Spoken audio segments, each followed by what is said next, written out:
series of the great rabbis of yesteryear. Here we're on the 21st of Cheshvan. Chaf Aleph Cheshvan marks the Hilula of a really great Spanish origin rabbi. His name was Rabbi David ben Shlomo ibn Zimra, Zecher Tzadik Lebracha, popularly known by the acronym Radbaz, really great rabbi. He was actually born towards the end of the 1400s in the year 1479 and passed away in the English year of 1573. He was approximately 94 years of age at the time of passing. He was actually born in Spain. He would become a great posek halacha, a rabbi that will render various different Jewish law renditions, decisions in himself, become a great Rosh Yeshiva, head of Yeshiva, the Ab Din, head of the Jewish court, and had a prominent position for the Jewish community in Mitzrayim in itself. He will become a great rabbi in Tzfat and the author of many great different Torah works in of itself, which we can explore. Let's explore some of the highlights of the great rabbi's life in of himself. It actually reported over, he wrote 3,000 responsa on various different halachic decisions. So he was born in Spain approximately in the year 1479. He was reportedly 13 years of age at the time of Bar Mitzvah approximately, when his family, like many Spanish Jews, were banished from Spain. His parents then went to settle in Tzfat, Mamluk, very interesting. And over there he studied under the auspices of Rabbi Yosef Saragosi, who happened to be a very great rabbi over there at that point in time. He also himself was a great Spanish rabbi.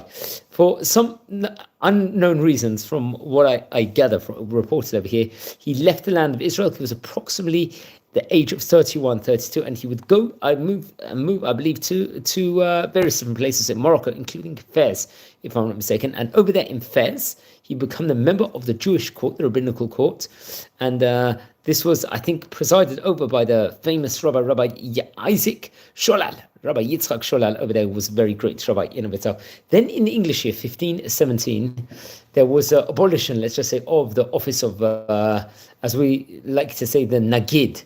The Nagid was a prince in of itself, a leader in of itself. So they abolished the office. It was actually from the Turkish government itself, and the Radbaz would have to move to Cairo, to Egypt. There he would be appointed the Hacham Bashi. Hacham Bashi naturally being like chief rabbi of Egypt. It's a position he held for a staggering 40 years. He had huge knowledge. He had integrity of character, we can say. Great philanthropy. Also, he was very, very wealthy independently, and was a successful merchant with various different business connections in other countries.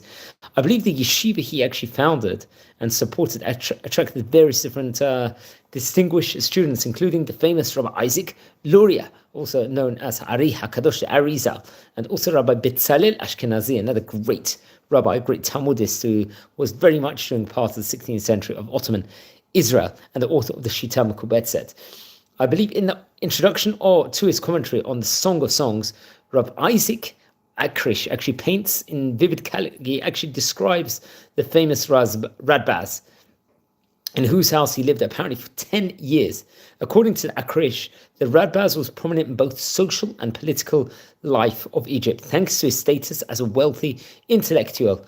I believe during the time period he served as a chief rabbi, he introduced various different reforms to everyday life in religion in Egypt for Egyptian Jews, which is very interesting. So I think by the time he reached the age of 90, the Radbaz himself resigned the chief rabbinate. He actually left that position and gave a lot of his fortune, let's just say, to the poor, and giving a lot of money also to Torah scholars in of itself. He would then live his last few years of his life in Jerusalem.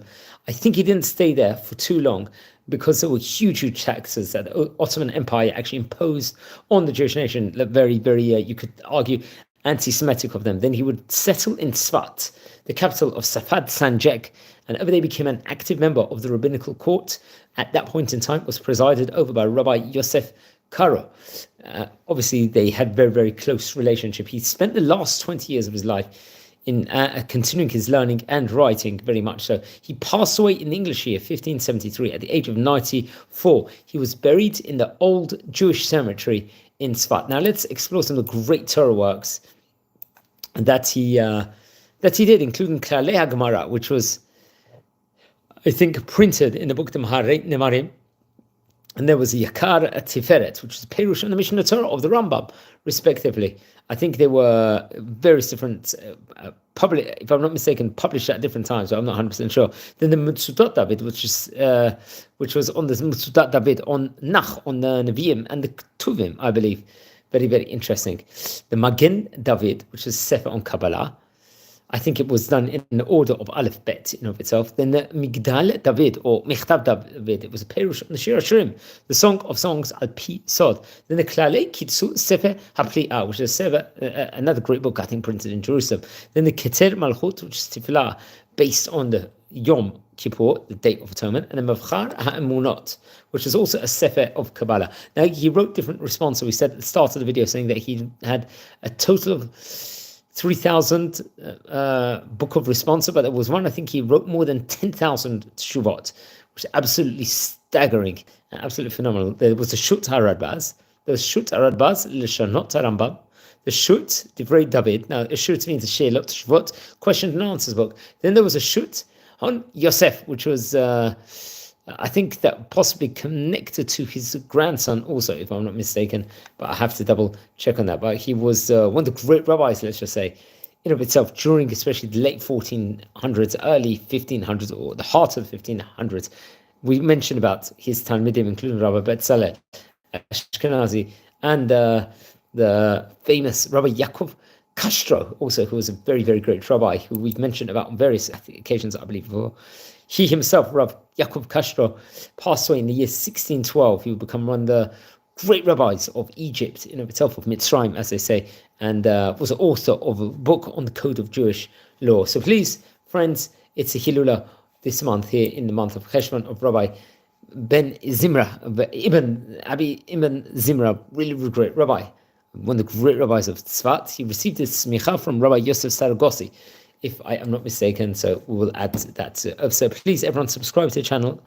And if you're related to any of these great rabbis, please let me know. Wishing you all a great day.